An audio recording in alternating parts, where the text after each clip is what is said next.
اللہ تعالیٰ دوسری جگہ فرماتے ہیں کہ یہ کتاب ہم تمہیں دے دیں گے، یہ خود تمہارے خلاف تمہارے بارے میں گواہی دے گی۔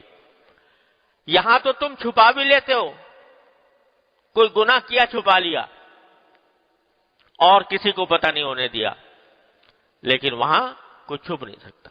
ہاں توبہ کر لی تو انشاءاللہ مٹ جائے گا نام اعمال سے، لیکن جب تک توبہ نہ کی ہو وہ موجود رہے گا اور ساری دنیا اس کو دیکھے گی۔ اس لیے سب سے پہلا قدم جو بتلایا اصلاح کا وہ ہے یا ایھا الذین آمنوا اتقوا اللہ، اے اللہ اے ایمان والو تقوی اختیار کرو، فکر پیدا کرو۔ کہے کہ فکر کہ میں جو عمل کر رہا ہوں وہ ٹھیک ہے کہ نہیں ہے، اور اللہ کو راضی کرنے والا ہے یا ناراض کرنے والا ہے، اس کی فکر پیدا کرو۔ میں اپنے موت کی تیاری کرو، مرنے کے بعد اللہ کے سامنے پیش ہونے کی تیاری کرو، فکر پیدا کرو۔ اس فکر پیدا کرنے کے لیے فرمائے وابتغوا الیہ الوسیلہ۔ اب اصلاح پہلا کام تو یہ تھا کہ فکر پیدا ہوئی، فکر پیدا ہونے کے بعد اب جو پہلا قدم ہے، فکر پیدا ہونے کے بعد جب اصلاح کی طرف بڑھے گا آدمی تو سب سے پہلا کام یہ ہے کہ وہ اللہ تک پہنچنے کا وسیلہ تلاش کرے، اللہ تعالی تک پہنچنے کا وسیلہ تلاش کرے۔ یعنی وسیلے کی تفصیل جیسے میں بار بار عرض کیا ہے، عمل صالح، نیک عمل کرے گا تو جتنا نیک عمل کرے گا اتنا ہی اللہ تعالیٰ سے قریب ہوگا۔ اللہ تعالیٰ سے قریب ہوگا تو اللہ تعالیٰ کا دھیان اس کے دل میں موجود رہے گا ہر وقت۔ اس وقت جو مصیبت آئی ہوئی ہے اصلاح سے پہلے وہ یہ کہ اللہ تعالیٰ کا دھیان موجود نہیں ہے۔ یہ جو حدیث میں فرمایا نبی کریم صلی اللہ علیہ وسلم نے کہ لا یزنی الزانی حین یزنی وہو مؤمن، کہ جب زنا کرنے والا زنا کرتا ہے اس وقت وہ مومن نہیں ہوتا، مسلمان نہیں ہوتا۔ ولا یسرق السارق حین یسرق وہو مؤمن، چوری کرنے والا جب چوری کرتا ہے اس وقت وہ ایمان نہیں ہوتا اس کے اندر۔ تو اس کا مطلب یہ ہے کہ دھیان مفقود ہو گیا ہے۔ اگر اللہ تعالیٰ کا دھیان ہوتا، اللہ تبارک و تعالیٰ کی حاضر و ناظر ہونے کا دھیان ہوتا کہ وہ ہر چیز دیکھ رہا ہے تو وہ یہ گناہ کا ارتکاب نہ کرتا۔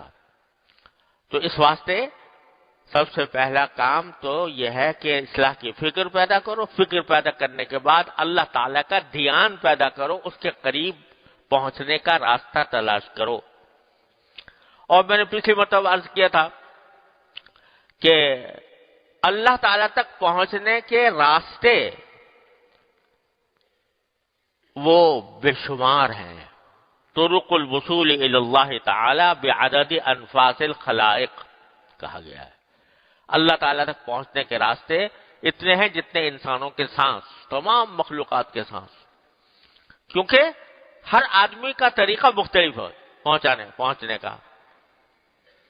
دیکھو ایک حدیث میں جو رسول کریم صلی اللہ علیہ وسلم نے سے مروی ہے کہ ایک عربی دیہاتی آدمی آیا حضور اقدس صلی اللہ علیہ وسلم کے پاس، ان سے پوچھا کہ یا رسول اللہ کہ جنت میں داخل ہونے کا کیا راستہ ہے؟ اب دیہاتی آدمی ان پڑھ اور سیدھا سادہ، تو حضور نے فرمایا کہ دیکھو اللہ تعالیٰ کی توحید کے اوپر ایمان رکھو اور یہ کرو، نمازیں پڑھو 5 وقت کی، 5 وقت کی نمازیں۔ کہا مجھ پر اور بھی کچھ واجب ہے 5 نمازوں کے علاوہ؟ حضور نے فرمایا واجب نہیں ہے، خود پڑھنا چاہو تو ثواب ہے، الا ان تطوع، کہ اچھا اور کہ جی رمضان کے روزے رکھ لینا، اور بھی روزے ہیں میرے اوپر رمضان کے علاوہ؟ کہا کہ نہیں ہے۔ کہ اچھا اور کہ اگر استطاعت ہو جائے تمہیں تو حج کر لینا، اور جو بنیادی ارکان ہیں وہ بتا دیے۔ بس اس نے کہا بس ہو گیا، سن لیا میں نے، سمجھ میں آ گیا۔ تو لا ازید علی ھذا ولا انقص، جو آپ نے بتا دیا نہ اس میں کمی کروں گا نہ زیادتی کروں گا، ساری زندگی یہ کروں گا۔ تو یہ کہہ کے چلتا ہوا نا، حضور اقدس صلی اللہ علیہ وسلم نے فرمایا افلح الاعرابی ان صدق، یہ اگر سچ کہتا ہے تو یہ عربی فلاح پا گیا، یعنی یہ دیہاتی فلاح پا گیا۔ اور بعض روایتوں میں آتا ہے کہ جو شخص دیکھنا چاہے کسی جنت والے کو تو اس کو دیکھ لے۔ تو اب وہ آدمی جو تھا سیدھا سادہ بھولا بالا، اس نے ایک بات سنی کہ اللہ تعالیٰ کو راضی کرنے کا یہ راستہ ہوتا ہے کہ بس مجھے اور کچھ نہیں چاہیے، میں اللہ کو راضی کرنے کے لیے ایک کام کروں گا۔ تو وہ پہنچ گیا اسی وقت اللہ کی بارگاہ میں۔ جہاد ہو رہا تھا، لمبا قصہ ہے، ٹائم کسی وقت اور تفصیل سناؤں گا انشاءاللہ، لیکن خیبر کی جنگ میں جہاد ہو رہا تھا۔ ایک چرواہا نکلا خیبر سے، قلعے سے، اپنے بکریاں چرانے کے لیے۔ بکریاں چرانے اپنی نہیں، لوگوں کی بکریاں چراتا تھا اجرت کے اوپر۔ وہ نکلا، دیکھا تو رسول کریم صلی اللہ علیہ وسلم کا لشکر پڑا ہوا ہے، تو دماغ میں خیال آیا کہ حضور کی خدمت میں حاضر ہو جاؤں، اب پوچھوں کیا بات ہے، آپ کیوں آئے ہیں۔ خیر پہنچ گیا، لمبے سوال جواب ہوئے۔ کہنے لگا کہ میں تمہارا بادشاہ کون ہے؟ جا کے دیکھا رسول کریم صلی اللہ علیہ وسلم کا ایک خیمے میں قیام فرما ہے، تو نہ کوئی بادشاہوں کا ٹھاٹ باٹ ہے، نہ کوئی شان شوکت ہے، کچھ بھی نہیں ہے، اور آپ عام آدمیوں کی طرف بیٹھے ہوئے ہیں۔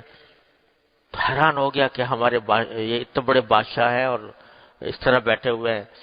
تو ان سے پوچھا کہ آپ کیوں آئے ہو، کیا دعوت ہے؟ تو آپ نے توحید کی دعوت دی۔ کہا کہ اگر ابھی توحید پر ایمان لے آؤں تو میرا کیا بنے گا؟ کہا کہ اللہ تبارک و تعالیٰ ہم تمہارے بھائی ہوگی، ہم تمہیں سینے سے لگائیں گے۔ کہ میں تو کالا آدمی ہوں، کالا بھجنگ، میرے بدن سے بدبو اٹھ رہی ہے، بکریاں چراتا ہوں، آپ مجھے گلے سے کیسے لگائیں گے؟ کہا کہ میں گلے سے لگاؤں گا اگر تم اسلام لے آؤ گے۔ کہ اچھا اگر اسلام لے آیا تو پھر کیا ہوگا، مجھے کیا کرنا ہوگا؟ حضور نے فرمایا کہ اور تو کچھ نہیں، اس وقت تو پہلا کام یہ ہے، نہ نماز کا وقت ہے، نہ روزے کا موسم ہے، نہ کچھ ہے، جہاد ہو رہا ہے، جہاد میں شریک ہونا ہوگا۔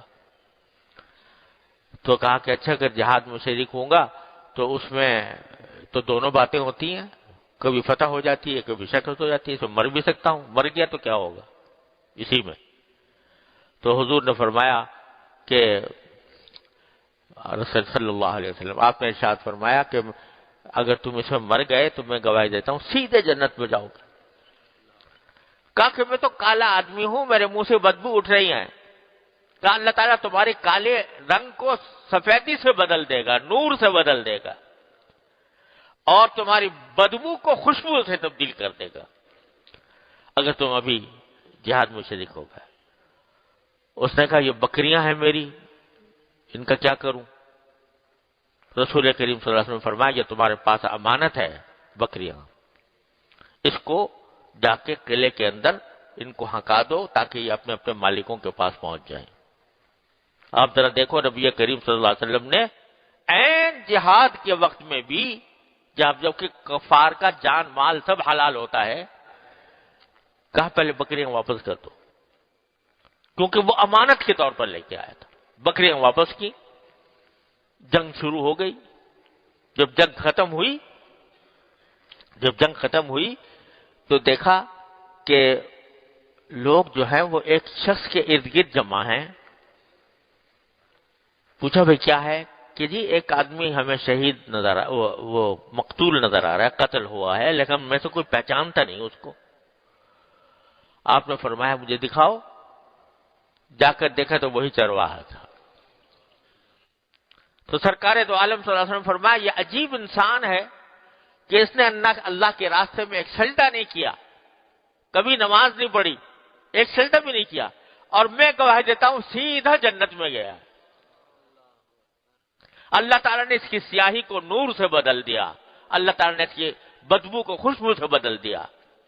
میں آنکھوں سے دیکھ رہا ہوں کہ اس کو اللہ تعالیٰ نے پہنچا دیا۔ تو اب دیکھو اللہ تک پہنچنے کا راستہ کتنا مختصر اس کے لیے۔ ایک کام کیا، جہاد میں شریک ہوا، جان دے دی، ختم، سیدھا اللہ کے پاس پہنچ گیا۔ تو طرق الوصول الی اللہ تعالی بعدد انفاس الخلائق، ہر آدمی کے لیے، اسی لیے جو کامل مصلحین ہوتے ہیں وہ ہر ایک کو ایک نسخہ نہیں پلاتے، الگ الگ نسخے تجویز کیے جاتے ہیں۔ تو میں نے عرض کیا تھا کہ ہمارے حضرات نے اس آخری دور میں ہم لوگوں کے لیے، ہم جیسے تن آسان لوگوں کے لیے، کمزور لوگوں کے لیے، کمزور ارادے والوں کے لیے، کمزور ہمت والوں کے لیے کچھ طریقہ تجویز کر دیا۔ وہ میں نے عرض کیا تھا پچھلی مرتبہ کہ اللہ تبارک و تعالی سے دعا کی کثرت، چلتے پھرتے اٹھتے بیٹھتے ہر وقت اللہ تعالی سے مانگنے کی عادت ڈالو۔ یا اللہ میرا یہ کام کر دیجیے، یا اللہ میرا یہ کام کر دیجیے، یا اللہ مجھے گرمی لگ رہی ہے ٹھنڈک کر دیجیے، یا اللہ سردی لگ رہی ہے اس سے بچاؤ کا انتظام کر دیجیے، یا اللہ بھوک لگ رہی ہے اچھا کھانا کھلا دیجیے، یا اللہ میں سونے جا رہا ہوں مجھے نیند اچھی آ جائے، یا اللہ میں جب صبح کو سویرے اٹھ جاؤں، یا اللہ میں کام کرنے جا رہا ہوں اس کام میں میرا دل لگ جائے، یا اللہ وہ کام اچھی طریقے سے ہو جائے، یا اللہ پڑھنے جا رہا ہوں مجھے پڑھائی کے لیے میرا سینہ کھول دیجئے، پڑھانے جا رہا ہوں پڑھائی کے لیے سینہ کھول دیجئے۔ غرض ہر وقت کچھ نہ کچھ اللہ تبارک و تعالی سے انسان مانگ رہا ہو۔ ارے یہ معمولی بات نہیں بتا رہا ہوں، اس کو معمولی نہیں سمجھنا، یہ بہت بڑی عظیم بات ہے۔ اللہ تعالیٰ اپنی رحمت سے اس کی عادت ڈالتے، عادت پڑتی نہیں، ذرا مشق کرنے سے پڑتی ہے۔ دعا ایسی چیز ہے کہ جو انسان کو اللہ تبارک و تعالی کے قریب کرتی ہے۔ دیکھو کتنی خوبصورت دعا سکھائی، سب مانگا کرو، رسول کریم صلی اللہ علیہ وسلم، عجیب دعا۔ اللہم اجعل لی عندک ولیجہ، اللہم اجعل لی عندک ولیجہ واجعل لی عندک زلفی وحسن مآب۔ اے میرے اللہ، مجھے اپنے، کیا ترجمہ کروں اردو میں، مجھے اپنے امور میں دخل عطا کر دیجیے۔ واجعل لی عندک ولیجہ، ولیجہ اصل میں اس شخص کو کہتے ہیں عام طور پر جو کسی کا رازدار ہوتا ہے، رازدار ہوتا ہے، اور جیسے بڑے لوگ ہوتے ہیں، کوئی بادشاہ ہے، کوئی صاحب منصب ہے، اس کے ہاں کثرت سے اس کا آنا جانا ہے، کوئی روک ٹوک اس کو نہیں ہوتی، جب چاہتا ہے وہ پہنچ جاتا ہے کسی بادشاہ کے پاس۔ ولیجہ اس کو حاصل ہے، یعنی اس کو وہاں پر آنے جانے کی ہر وقت سہولت میسر ہے۔